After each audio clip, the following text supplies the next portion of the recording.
Hi guys and welcome back to my channel.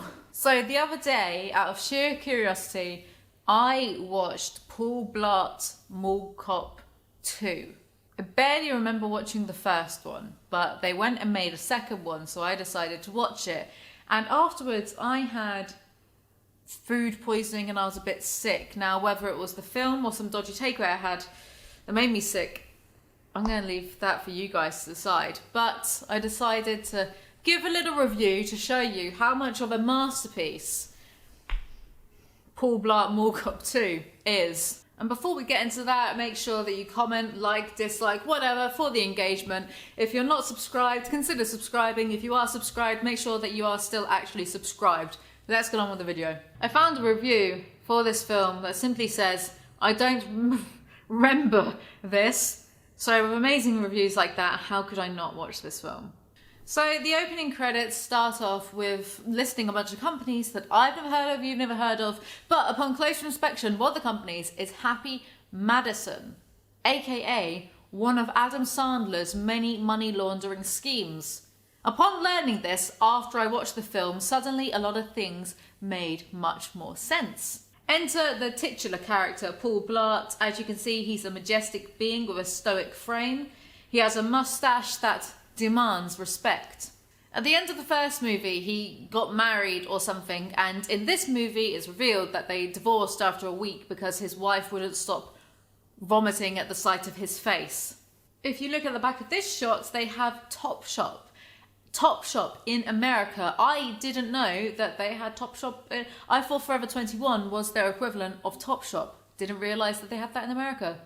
And I've been to America. And it was after this observation in the film my interest completely died. A kid slaps him. I'm not sure why. I stopped paying attention, but I wish he'd never stopped. Paul Blart's mum goes onto the street, and I said to myself watching this, she's going to get hit by a car. That car. And what do you know? She gets hit by a car. I could be a comedy movie writer. Or at least I could have written this film. Paul Blart himself has big Seth Rogen energy. Something about the voice. I think it's just the voice. Okay, first of all, we're all big. We're Blarts. Wide hips, thick ankles, and a low center of gravity. That's how the good Lord made us. But amazingly, this film is worse than Observe and Report, which stars Seth Rogen. Very similar concept. Paul Blart has been asked to go to Las Vegas for something. Can't wait for some gratuitous shots of the Strip. As shown in every film. Oh look, there it is. There's the same two hotels that are shown in every film that is featured in Las Vegas. If you're in doubt for where the sponsors of this film came from, then look no further. The city of Las Vegas funded it probably. Watching a movie that has anything to do with Adam Sandler, even if he's just touched it, is like looking through an Argos catalogue. It's all branding, the pages are glossy, and yet there's no substance. Paul Blart is a man's man. He's like manlier than Ron Swanson. At some point in my review, I wrote ... is this meant to be a comedy? ? No context. And I can't remember what I'm talking about there. No context. Maybe it was just a thought that I had. Not contextualized by any scene I was watching. Just a general thought of, is this whole film meant to be a comedy? I'm still asking that question even now. Some woman fangirls over Paul Blart, leading me to believe that Paul Blart himself actually wrote this film. At this point in the film, he's been trying to check into this hotel, but it feels like he's been trying to do it for an hour. Time has stopped for me at this point. By the time Paul actually checks in, I've already checked out of the whole film. Paul took his daughter Maya with him to Vegas. Some woman flirts with Paul and he pretends to explode and then says, airbag. I wanted to give you the keys personally. Oh, sorry about that. Although I must say you have very soft hands. Airbag. What comedy language is he speaking? This is very much in keeping with the Kevin James school of comedy. Louder equals funnier, especially if it's just random words. One of the actors from Desperate Housewives is in this. You could say that he's in some Desperate Times. There's this bit where there's a hacker pretending to hack. There's a little screen. He's, you know, like stereotypical hacker hacking the security systems or whatever it is. And I feel like they blew most of the budget on that 10-second moment. Adam Sandler probably had to justify the budget somehow for his money laundering. Paul tries gambling, but he loses $60 in his first and only go. This film is a laugh a minute in dog years. Oh no, Paul is embarrassing his daughter Maya and there's sad piano music so that we know this scene is meant to be emotional. Paul meets some other mall cops. I wrote in my script officers, but I think they're meant to be mall cops. Are they still officers? Does that count? I don't know. He meets some other officers regardless, and one of them says, "Hold the applesauce hot shot," in a really unnecessarily aggressive manner. What does this mean? Why are Americans like this? Alienating half of my audience right now. It's half you're American. Officer Nick Panero and Officer Gino Cizzetti. Hey, Officer Panero. Oh, the applesauce, hotshot. I heard of you. Rumor has it you thought you were giving the keynote tonight. American followers, can you tell me, please, in the comments below, what this means? Hold the applesauce, hotshot.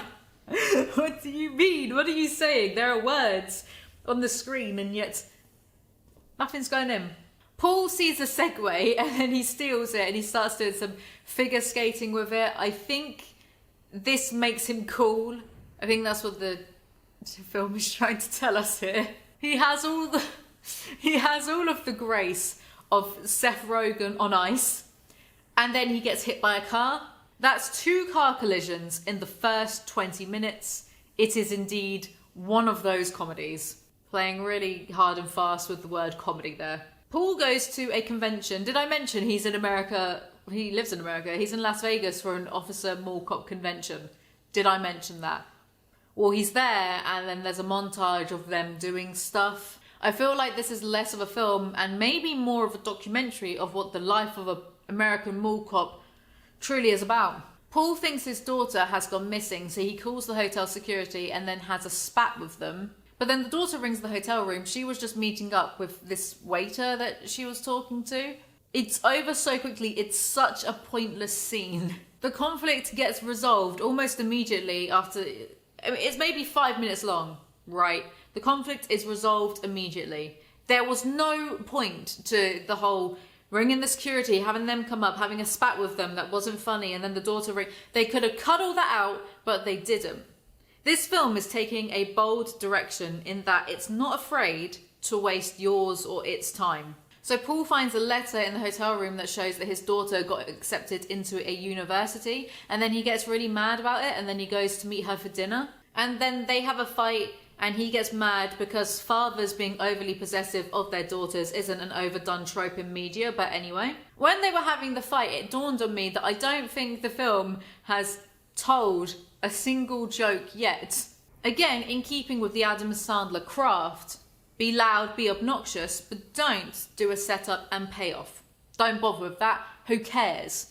At this moment in time, the film is interspersed with little scenes of the desperate housewives man and his gang planning some sort of high-tech robbery of the hotel, and I guess that's what ate up most of the $30 million budget. Paul is made keynote speaker of the conference because the officer who was going to do that, something happens to him, but I think my memory is repressing this film, so if it ain't on my script, I'm not going to fucking remember.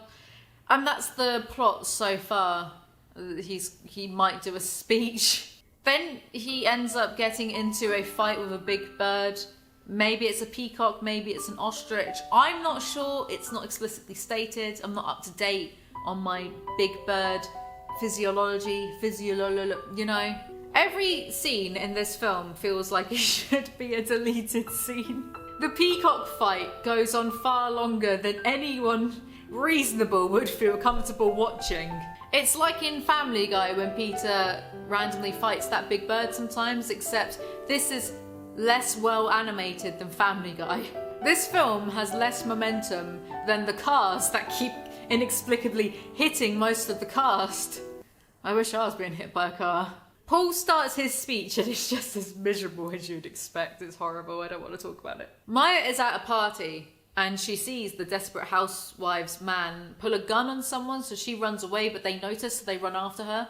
Paul is doing a speech still, and I lost track of I didn't know what he was talking about. I was trying to focus, but my brain wasn't letting me. I think as some sort of archaic self-defense mechanism. The film is trying to make out that this really attractive hotel manager woman has the hots, is thirsting for Paul Blart's Seth Rogen 2 Electric Boogaloo.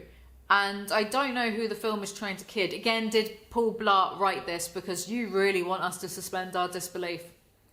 Or is it suspend our belief? Fuck it. Who cares about words anymore? Just be obnoxious and loud. At this point, I paused, right? Because I thought, oh, surely I've got only 20 minutes towards the end. It's heading towards the climax, right? I was halfway through. When I first saw this film, right, I thought, oh, it's only an hour and a half long. I can deal with an hour and a half. That's no biggie at all, no problem. I was only halfway through at this point, and I was more miserable than I am right now. It felt like how Jesus must have felt when he was walking through that desert for a few nights and days. And the worst part of all of this is I paid £10 for this film, and it's in 4K. So at least it looks sort of nice. Maya gets kidnapped with the waiter boy, and Paul falls asleep because he has hyperglycemia. And then he gets revived after eating a bit of ice cream that was dripping down into his mouth. It's gross. He gets revived and then punches an elderly hotel maid. Okay. Paul, to get his blood sugar levels up, right, he unwraps this tiny chocolate with all the precision of someone defusing a bomb. And again, it's just a scene that goes on for far too long for it to be funny. Do they not test these films? Like, who are the test audiences that they test these films out on? Because they must do that, right? Premiere? No, before a premiere. They must do that. Who is sitting there for, like, however long that scene took? Maybe a minute or so. A minute or so of just like this. Who's sitting there with sustained laughter throughout? Because whoever is, I really want you to come to my comedy shows if I ever do one again. Please. I need people that will laugh at literally fucking anything. The cornerstone of this film is putting far too much time in every single scene and not knowing when to just cut away. Maya calls Paul. No. Even I've lost track. I've completely lost track. At some point before this, before he randomly beat up some old woman, Maya called her dad to be like, oh, I saw a man with a gun, blah, blah, blah. And he's looking for her. Right, so he goes down to this sort of shipping area in the hotel. Why was there a shipping area in the hotel? Because my next line is some shipping worker, and they were a shipping worker. Why was there that whole basement? Some shipping worker that Paul meets eats a really brown banana. In case none of you have noticed, this is a comedy film. A gunman is chasing Paul through the hotel, so he runs away from him on a Segway. He then hides in a suitcase and rolls himself down the stairs to hit the gunman like the boulder from Crash Bandicoot, and then the suitcase falls out of a window into a pool. This is the first time that I actually properly laughed at this film because it's just so stupid and over the top. At this point in the review, I wrote, and what's funny to note is how horrific my typing gets, lots of typos. I don't feel like I can get through this, and realistically, all I'm doing is sitting here staring into space, which is one of my favourite pastimes usually, but this film is ruining even that. Anyway, Paul has a Rain Man moment and realises that one of the security guards at the hotel is a phony because he's not wearing the right uniform. The uniform he's wearing is like out of date by 10 years and, you know, etc, etc. Rain Man moment. So then the guard chases him into a Cirque du Soleil type show. So Paul dances in the show and then gets swung round in the air and knocks over all of the other dancers, and then the audience is comprised of all the other mall cops, so they applaud him. It's horrible. It's horrible. Paul somehow takes down the armed guy with a fork and a bow, and he says whilst doing this, looks like we've come to a fork in the road. Michael Scott's Threat Level Midnight is by far a superior film to this. Paul realises that the armed men and the gunmen and whatever and the boss man, they're stealing the art of the hotel and replacing it with replicas. And then he runs into a glass window because of course he fucking does. By the way, I had a frown on my face for the majority of this film. I was just sitting there like, I have to eat a slice of humble pie here because I was wrong. Paul tricks one of the gunmen into getting beaten up by the peacock from earlier. Set up and payoff Chekhov's peacock, ostrich, bird thing. He then steals the gunman's walkie-talkie to work out where the boss and his daughter are. Cut to a scene where Maya overhears the big boss saying that he's deathly allergic to oatmeal cookies. Oddly specific, and I bet this crops up later on too. Chekhov's biscuits. Paul uses a drone to look around the hotel. Here's a question that I'm going to leave with you, the audience. Is this entire film just an advertisement for drones, segways, hotels, mall cops, Vegas? If not, what other purpose does this film have? Surely the purpose of this film isn't to entertain, because when does that start? Paul gets into a fight with... No, I don't know the context in which I wrote this, but apparently at some point Paul says it's a bad day to be bad people. Yeah, and it's a bad day to watch a bad film. Anyway, he steals a Segway that also looks a bit like a tank, kinda. It looks like something that Batman would drive if Batman had a Segway. I don't know, man, this film is just tiring to watch. So the waiter is Ted Mosby's son.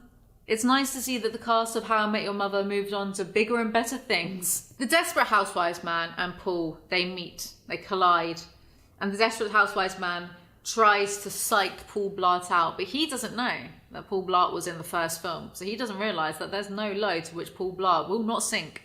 See, Vincent, I'm fiercely independent, yet I'm not a big fan of being alone. I'm a contradiction. I told you I was crazy. And I told you that I'm crazy. They shout at each other for a bit.